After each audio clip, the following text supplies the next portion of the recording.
جب غفلت توڑنی ہے تو پھر لازمی طور پر ایک کام کرنا پڑے گا۔ میں نے یہ عرض کیا تھا کہ پلاننگ نہیں کرنی، فیصلہ کرنا ہے۔ تو فیصلہ کرنا ہے تو کرنا کیا ہے؟ پھر قرآن حکیم نے سورہ بقرہ میں کہا فاستبقوا الخیرات،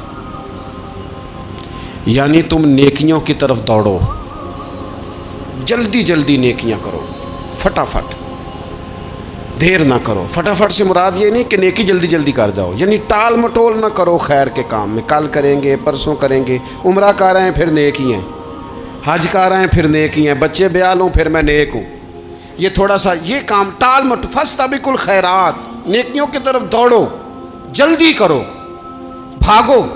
نبی پاک صلی اللہ تعالیٰ علیہ وسلم نے فرمایا 5 چیزوں کو 5 چیزوں سے پہلے غنیمت جانو۔ حضور علیہ الصلوۃ والسلام فرمانے لگے ایک تو تم جوانی کو نہ بڑھاپا آنے سے پہلے پہلے غنیمت سمجھ لو۔ نبی کریم صلی اللہ تعالیٰ علیہ وآلہ وسلم ارشاد فرمانے لگے کہ اپنی صحت کو غنیمت جان لو، بیماری آنے سے پہلے پہلے۔ پھر حضور علیہ الصلوۃ والسلام فرمانے لگے اگر اللہ نے تمہیں مال دیا ہے، وسعت دی ہے، تو نیکی کر لو، خرچ کر لو اللہ کے راستے میں، خدا نہ خواستہ تم پر غریبی آ جائے۔ اور پھر حضور سید عالم صلی اللہ تعالیٰ علیہ وسلم فرمانے لگے اگر تمہیں اللہ نے کچھ فراغت دی ہے، بہت زیادہ مصروف نہیں ہو، تو غنیمت جان لو، جلدی سے نیکی کر لو قبل اس کے کہ تم مشغول ہو جاؤ۔ اور 5ویں بات حضور نے بیان کی، فرمایا زندگی کو غنیمت جانو، موت آنے سے پہلے پہلے جلدی سے نیکی کر لو۔ نیکی کے لیے ساری زندگی منصوبہ بندی نہ کرتے رہو، نیکی کے لیے دیکھو نا، ہماری زندگی میں یہاں دنیا میں رہ کے چند منٹوں میں وہ نیکی کی جا سکتی ہے جو قیامت کے بعد صدیوں کا ہمارا فائدہ کرے گی، صدیوں کا فائدہ کرے۔ کرتے نہیں، پلاننگ کر رہے ہیں، منصوبہ بندی کر رہے ہیں، بس تیاری کر رہے ہیں، بس حضرت آپ دعا کر دیں، اللہ تعالیٰ دعائیں بھی قبول فرمانے والا ہے۔ لیکن جو نیکی نصیب ہوتی ہے اسے جلدی سے کر گزریں، اسے فٹافٹ کریں۔ میں ایک گاؤں میں گیا، اب تو خیر وہ دور نہیں رہا، یہ 10-15 سال 20 سال پہلے نا جو نوجوانوں کی مصروفیات ہوتی تھیں ان میں سے ایک مصروفیت یہ ہوتی تھی کہ گندم لے کے چکی پہ جانا ہے، آٹا پسوا کے لانا ہے۔ یہ ایک بڑی، چونکہ سبھی گھروں کے اندر سال کے لیے گندم سٹاک کر لی جاتی تھی، تو گندم لے کے جانا یہ ایک ڈیوٹی ہوتی تھی۔ ایک نوجوان ایک گاؤں میں، اس کی مجھے تعریف سننے کو ملی، تو ایک بوڑھی اماں کہنے لگی یہ تو بڑا نصیباں والا ہے، سارے دا ہی آٹا پہ آ لے ہوتا ہے، اور آتے جاتے پوچھ لیتا ہے کہ اماں کوئی، کہنے لگی میرے بچے باہر ہوتے ہیں، یہ مجھے دوائی بھی لا دیتا ہے شوگر کی، میں مریضہ ہوں۔ یعنی خیر جتنی ہو سکے، جتنی۔ میرے ایک سنگی ہیں، تو سڑک پہ کوئی بندہ کھڑا ہوتا ہے نا، اللہ تعالیٰ انہیں سلامت رکھے، بندہ کھڑا ہوتا ہے تو کہتے ہیں میں اس سے پوچھ لیتا ہوں بابا جی کدھر جانا ہے، فلانی جگہ جانا ہے، تو کہتے ہیں میں موٹر سائیکل پہ بٹھا لیتا ہوں۔ بندہ دیکھ کے مجھے سمجھ آ جاتی ہے ضرورت مند ہے، کوئی چور نہیں، کوئی ڈاکو نہیں، ضرورت مند ہے، میں اسے منزل تک، نیکی جتنی میسر آئے، جس حد تک میسر آئے۔ کیا کہا ہمارے نبی پاک علیہ السلام نے؟ حضور نے ہم سے فرمایا کچھ نہ ہو سکے تو بات ہی مسکرا کے کر لینا، اس پر ہی اللہ صدقے کا ثواب عطا کرے۔ فاستبقوا الخیرات، جلدی سے نیکی کر لو، اپنے نامہ اعمال میں روز نیکیاں جمع کرو، کوئی نہ کوئی خیر کا کام روز کرو اور جلدی سے کرو۔ صحیح مسلم میں حدیث ہے، نبی پاک صلی اللہ تعالیٰ علیہ وسلم فرمانے لگے جلدی جلدی نیکی کے کام کر لو ان فتنوں سے پہلے جو اندھیری رات کے حصوں کی طرح فتنے ہوں گے۔ فرمایا اس وقت حال یہ ہوگا کہ آدمی صبح مومن ہوگا، شام کو کافر ہو جائے گا، شام کو مومن ہوگا تو صبح کافر ہو جائے گا۔ اور فرمایا لوگ دنیا کے بدلے اپنا دین تک بیچ ڈالیں گے۔ معاذ اللہ جھوٹی قسمیں نہیں کھائی جاتی، جھوٹا قرآن مجید نہیں لوگ اٹھا لیتے، لوگ دنیا کے لیے دین بیچ ڈالیں گے۔ اس سے پہلے پہلے جب فتنے اتنے زیادہ ہو جائیں، اس سے پہلے پہلے نیکی کر لو، کوئی خیر کا کام کر لو، جلدی سے کچھ ایسا کر لو۔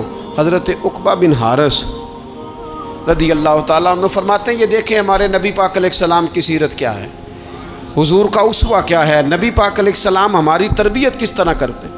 حضرت عقبہ بن حارث رضی اللہ تعالیٰ عنہ کہتے ہیں ہم نے نبی پاک علیہ السلام کے ساتھ عصر کی نماز پڑھی، یہ صحیح بخاری میں موجود ہے۔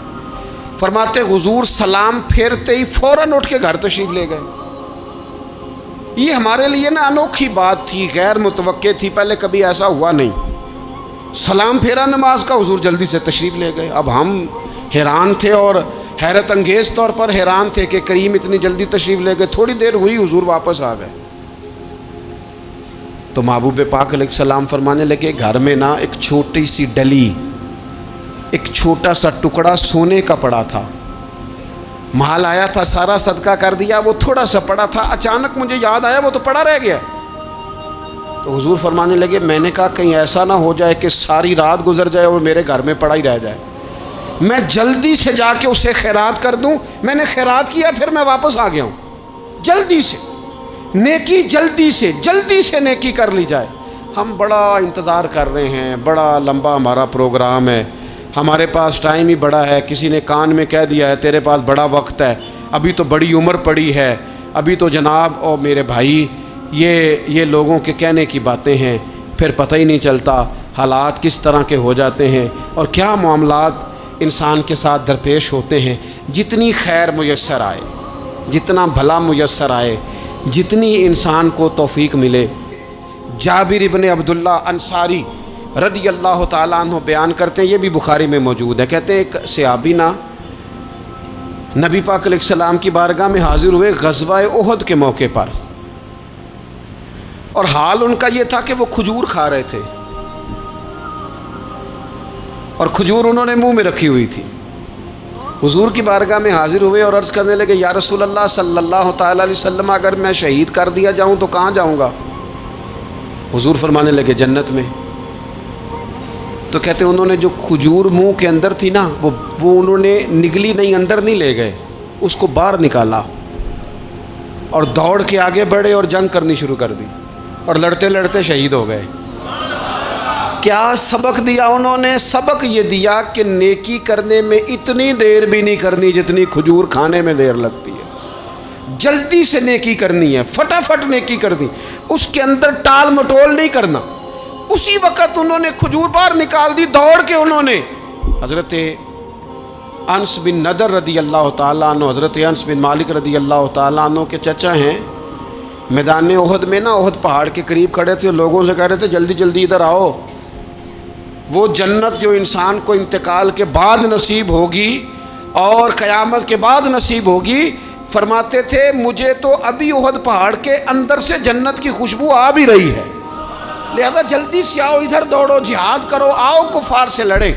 تو نیکی میں دیر نہیں کرنی، جو نیکی میسر آتی ہے، جس کو میسر، ماں باپ میسر ہیں تو خدمت کر لیں، اہل خانہ ہیں تو حسن سلوک کر لیں، اللہ نے اولاد دی ہے تو اچھی تربیت کر لیں، دوست ہیں تو خیر خواہی کر لیں، اگر آپ کو اللہ رمضان عطا کرتا ہے تو زیادہ سے زیادہ اس کی عبادت کر لیں، اگر نظر ٹھیک ہے تو تلاوت زیادہ سے زیادہ کر لیں، زبان چلتی ہے تو رج رج کے مدینے والے محبوب پہ درود و سلام پڑھ لیں، اللہ تعالیٰ کا ذکر کر لیں، جلدی سے خیر جمع کریں، اپنے وقت کو ضائع نہ کریں۔ یہ آج کا سبق ہے۔ ایک تو ہم نے فیصلہ کرنا ہے کہ بس غفلت نہیں، اب غفلت اب انشاءاللہ اللہ اللہ کرنی ہے۔